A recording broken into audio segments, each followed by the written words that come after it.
everyone, welcome back to the session of English. In this session, we are going to discuss verb part 2.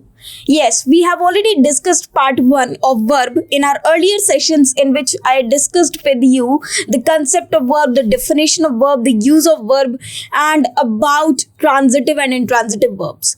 Now in this session, we are going to revise verb as well as we are going to learn some additional concepts of verb. What is verb? We have already defined in our earlier session that verb is an action word or something which shows the possession, something which shows the state being of some person, that is known as verb. Now in this session, we are going to discuss some very important concepts about verb. Now, in last session, we have already discussed transitive verb and intransitive verb. Now let us see that there is a chart. First, we discuss that something is verb. Now, verb refers to something which has action. It means if something is in action, it is verb. But not only action is verb, but also if something shows the position. For example, if I say, I have a pen, that is also a verb. If something shows the state or being of someone. For example, if I say that I am a teacher, so this shows my state, my being, that what I am. That shows my state being. That is also a verb. So here is will be a verb. Am is a verb. If I say I am a teacher, of course am is a verb. Now if you find any of the verb in any of these cases, like if you see the verb in the form of action, in the form of position, or in the form of a state of being, it is known as main verb. It is known as main verb. So we have further two types of verbs, that is, one is main verb and other is auxiliary verb. Now, auxiliary verb, we also call these auxiliary verbs as helping verb. But what are helping verbs? These are auxiliary verbs in which we have already discussed further two parts. This auxiliary verb further has two parts. One is primary auxiliary and another is modal verbs. Now, what are modals? We have already discussed in our earlier session. Primary verbs also we have discussed in our earlier session, but we'll discuss it later on in details. Now, with main verb, this is another very important concept. Main verb can be further classified into two types of verb, that is transitive verb and intransitive verb. Now, this section is going to be very, very important for all of us. So, let us discuss this. In our earlier sessions, I have told you that what are transitive verbs. Now, mainly, whenever a verb requires an object, and if the sentence, in a sentence, we need object necessarily, that verb is known as transitive verb because this verb stresses on this object. Or you can say this verb focuses on the object. This verb requires the object. That sentence is known as transitive verb sentence. But if there is no requirement of object, it means if the structure is like subject plus verb, but there is no need of object, there is no requirement of object, it is complete with subject and verb only, that verb is known as intransitive verb. So if we have a structure of subject plus verb plus object where the object is important, object is necessary, without object sentence is not completed, that is transitive verb. And if the verb does not require an object to be stressed, so that verb is known as intransitive verb, in which without an object the sentence is also complete. Now let us discuss this in detail. So first we have transitive verbs. Now what are transitive verbs? These are action verbs which have an object to receive that action. Now this is very important. We must have an object to receive that action. For example, if I say, I teach you. Now, who is there to receive these teachings? Obviously, you. So, you are object. Now, I is the subject because I'm teaching you. But if we talk about object, so object is that basically who is receiving that action. It means if I say I teach you, so who are the person to receive that teachings? Obviously you, so you will be the object. Now, if I say I teach, is the sentence complete? Yes, of course. But it shows my profession, that I do the work of teaching or I teach. Now, if I say I teach, now you may ask, whom. To whom did you teach? To whom do you teach? So I say that I teach you. And if I say I teach, you may ask, or you can ask that what do you teach? I said I teach English. So this English, this is object, this is object. And we have already discussed in our earlier session that object is something that replies to the question what or whom. That is known as object. So if I say I teach you, of course this you is an object. And if I say I teach English, of course this English is an object. So here we need objects. Therefore, these are transitive verbs because they have some object to receive this action. Now, if I say Ria played. Ria played. Now, is this sentence complete? No, not of course. You may ask, or you can ask that what did Ria play? So obviously Ria played. If I say tennis, suppose I say Ria played tennis. Now Ria played what? That is tennis. So played is used for this word tennis. Without this tennis, the sentence is not complete. So this is object and this verb is transitive verb over here because it has some object to receive this action. Now let us see these sentences. I baked what? A cake. So this is an object. Baked is used for what? The cake. So baked to which this action has been done.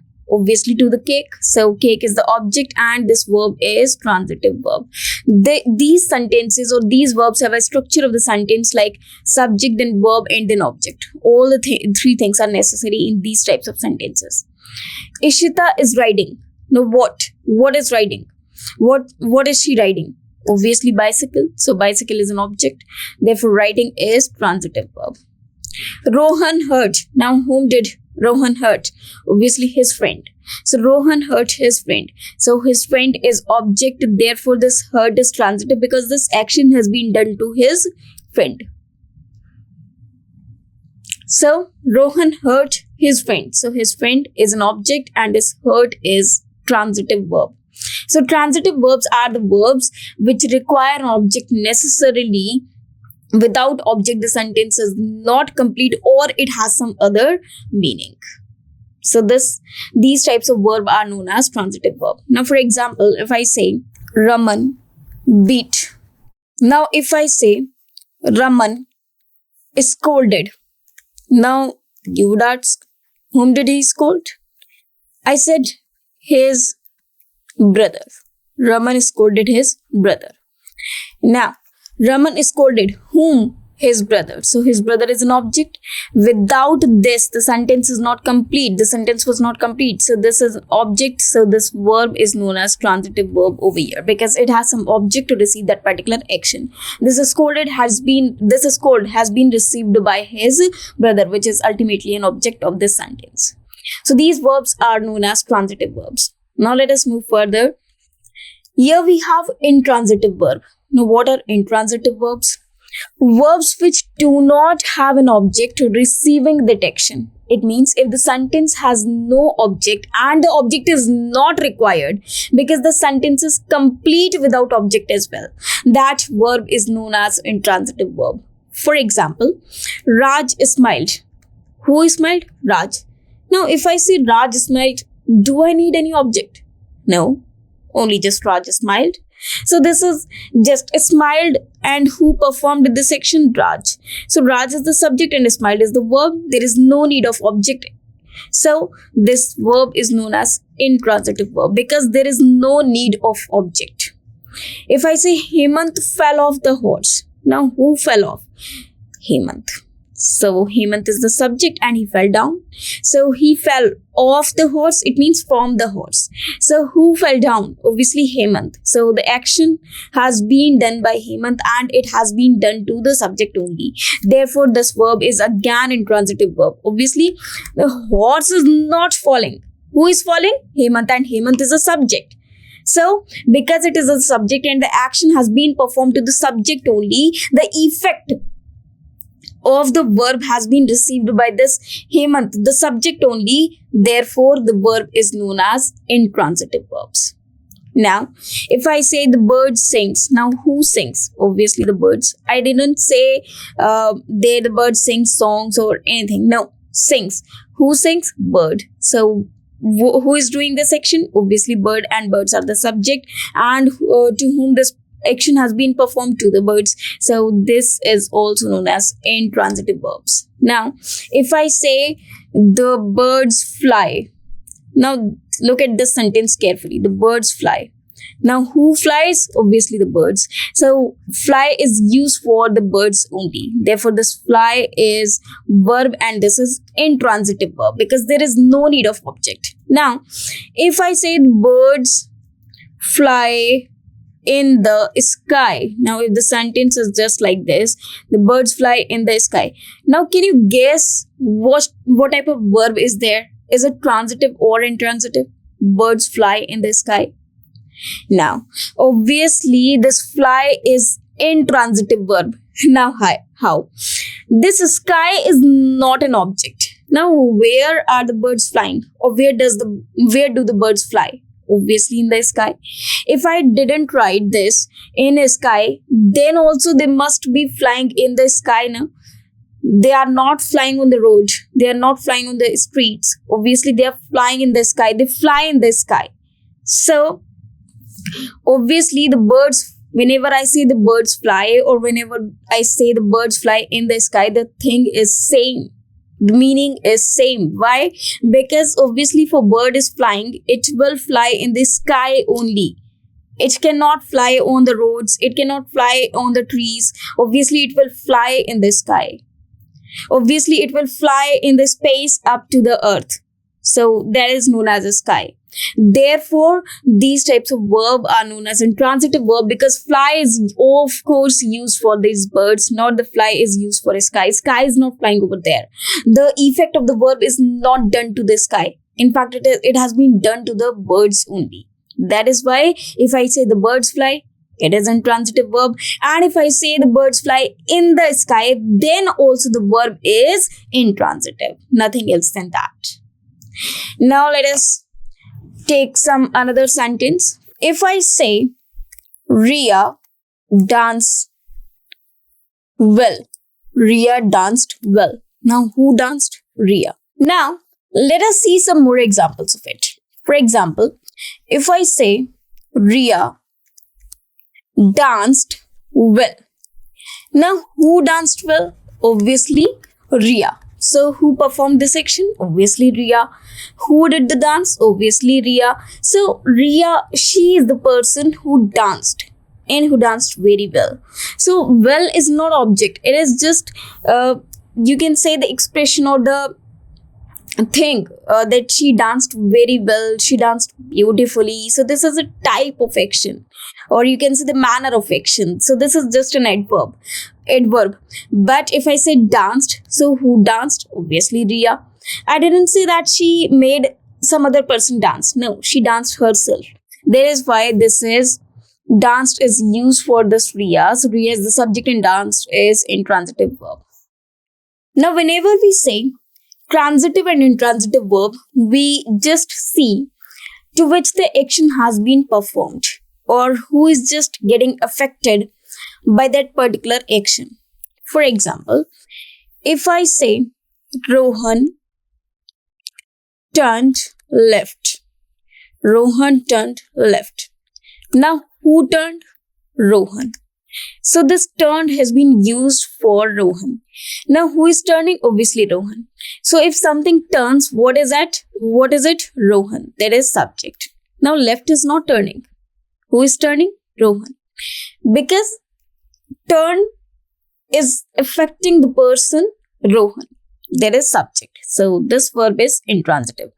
Now let us see the same verb to be used as transitive verb. How?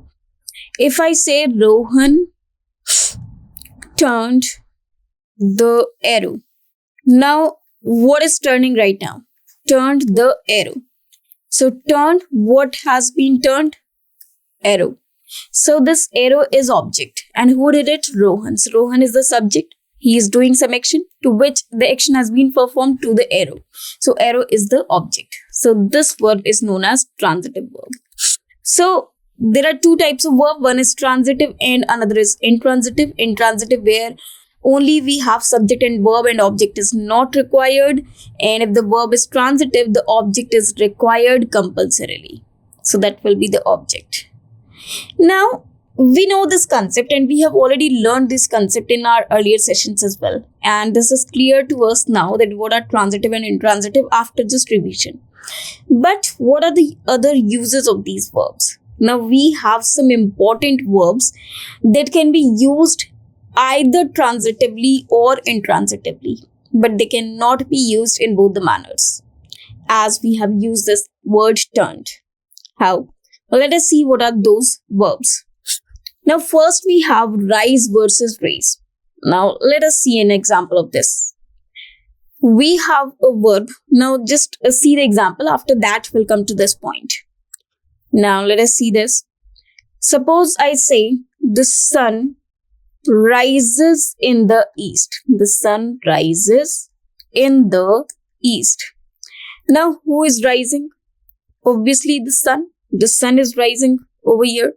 And if the sun rises, the sun rises. So, the sun is rising. This is verb. And who is rising? Sun. Now, sun is not rising anyone else. Sun is rising itself. We do not make him rise. The sun rises himself or itself. If the sun rises itself, there is no one doing that particular action. Rises is used for the sun. Obviously, this verb is intransitive verb because only the subject is getting affected. But if I say, rise your hand, if you agree to what I say, if you agree to what I say. Now, if this is the sentence. Now, rise your hand if you agree to what I say. If this is the sentence, now let us see this point. If I say rise, now what? What do you have to rise? Your hand. So this is object. Rise your hand. So your hand is object. And what do you have to do it? To rise. Now, is this word rise correct over here? No, this is not correct. In fact, we write raise your hand. Instead of rise, we use raise your hands. We do not use rise your hand. We use raise your hands.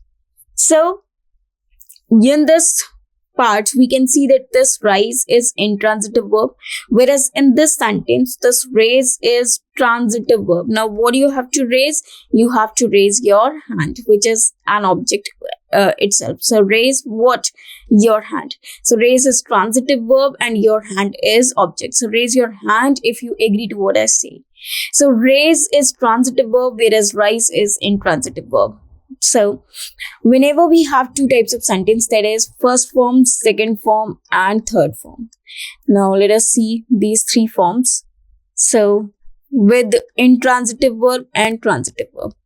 Rise is intransitive verb, whereas raise is transitive verb. Now, the second form of rise is rose, and the third form is risen. Whereas raise has raised as the second form and raised as the third form. So we have three forms now: rise, rose, risen, and raise, raised, raised.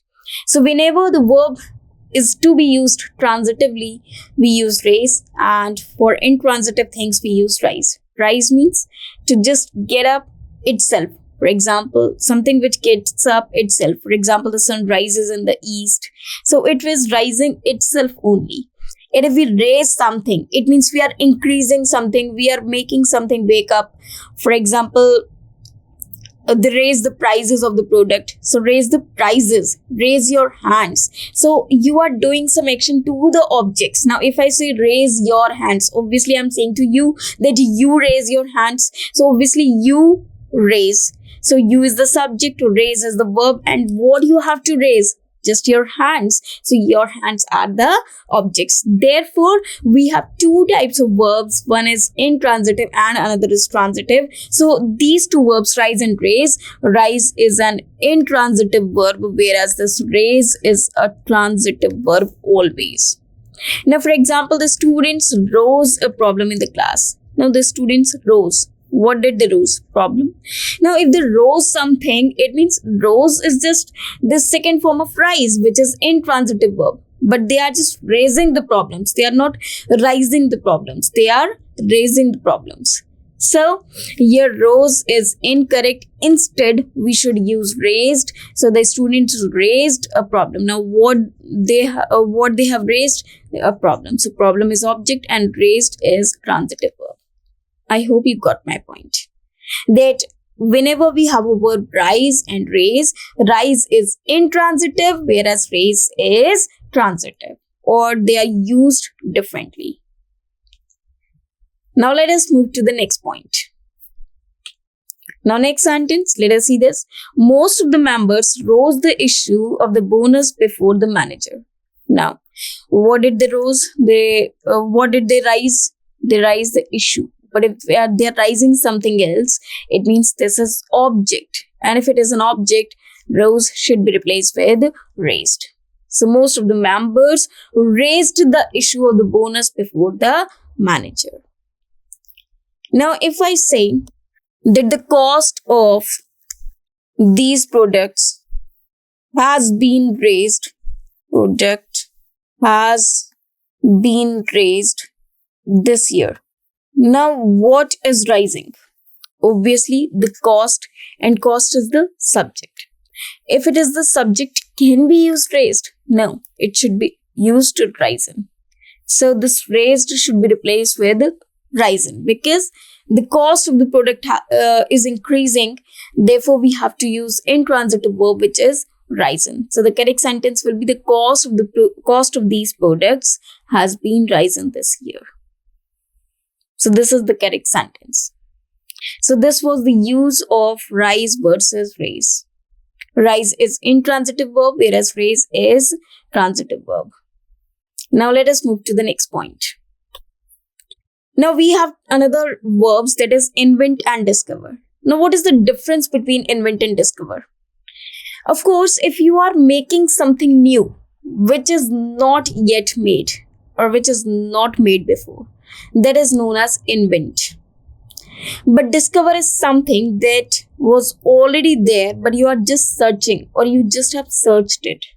You have not made it yourself. In fact, you have just found it out, or you can say just that you have just only searched it.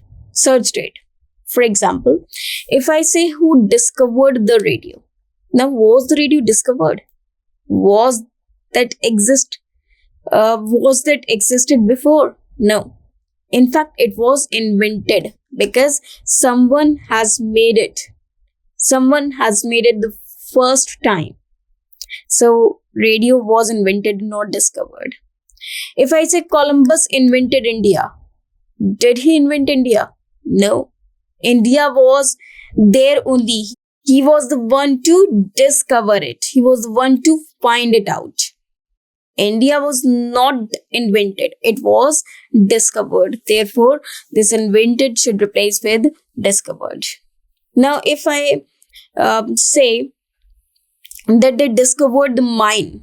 So, discovered the mine because no one has seen it before. But they are the first person to see that mine. Now, if I say, for example, this stylus or this pen was invented by anyone. Now, if it is invented, yes, of course, because this is the new product which is man-made. Whereas discovered is generally used for the things which are not man-made. They were just made before by some human, by God or anyone. We cannot say that it was man-made, but it was just something that was earlier or in existence only, but we have just find it out. So that is known as discovered. So this is the difference between invented versus discover. Now let us move to the next point. Here we have some forms of verb. What are the forms of verb? First we have bear. The second form of it, bore, born and born.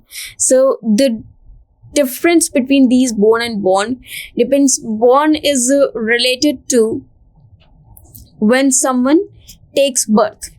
But born, it is related to a thing that is, for example, we bear something, we tolerate something, or we just conceive something. There is known as bear, whose third form is born, but the second form of bore is used in both the manners.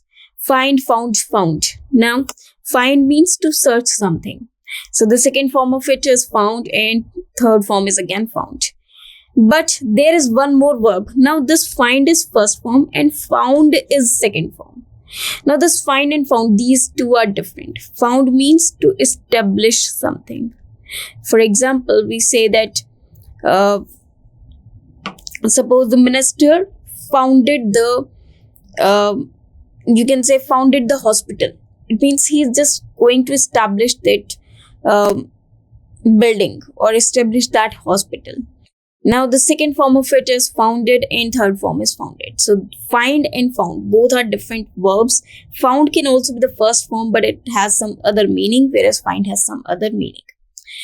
Now hang, hung, hung. This is another form. We have two types of hang. There is hang, H-A-N-G, hang, again H-A-N-G, hang. So we can have two forms. One is hung and third form is again hung. Whereas the second hang is hanged and hanged. Now if you talk about a person who is hanged for the death penalty, so we use this type of hanged. But whenever we use hangers to just put on our clothes on it, to just get our clothes to that particular stick, so that they are hung, so that they are hung, so we use the word hung for those clothes and other things. Now hang, hung, hung, raised, raised, raised, rise, rose, risen. Now we have some other words like hang, hanged, hanged. Now we have another word that is lie, lied, lied. So this means to speak false, or to speak, or to tell a lie, to speak falsely. So another word that we have, lie, lay, lay. So it is lie, lay, lane, L-A-I-N, lane. This is L-A-I-N, lane, not L-Y. Lie, lay, lane, this refers to when something reclines, or when something lay down, when someone lays down on the bed. So that is known as, when someone lies down on the bed. That is the meaning of lie. And the second form of it is lay, and third form is lane. Whereas lay means to set the position, to set in a position, or to establish something, to set in a position. For example, they laid the foundation of this building. So to set in a position. So this is just the use of this lay. For example, she laid the child on the floor. So she laid. Now what did she do? She spread the child on the floor. She just put the child on the floor. So on the floor. So this is just she's reclining that particular. She's just making that particular baby recline on the floor. So that is known as lay, or establish something. To the second form of it is laid, and third form is again laid. So we have different forms of lie, lay, and lane. Then we have lie, lied, lied, and then we have lay, laid, laid. So these are forms of verb. Now we have some more verbs like these, that is fall. Now what are the uses of those verbs, and how do we convert those verbs into transitive and intransitive? Well, this we'll discuss in the next session. Thank you very much.